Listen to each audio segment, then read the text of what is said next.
presoetaz asko hitz egiten da, baina nik gaur hitz egin nahi nuke iheslari eta deportatuetaz. Euskal Herria jakin behar dugu. Badakigu, baina jakin behar dugu eta oso kontziente izan behar dugu azken 200 urte. Eta esaten dut 200 urteetan gutxienez ez duela generazio batek ezagutu preso eta iheslari gabeko egoera bat. Horrek esan nahi du,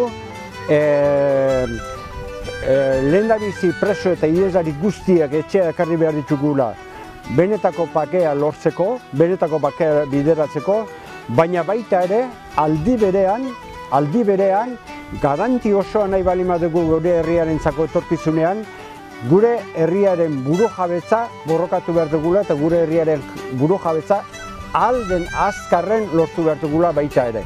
Bestela ez dugu inoiz garantia izango gure herria benetako bakean eta askatasunean biziko den.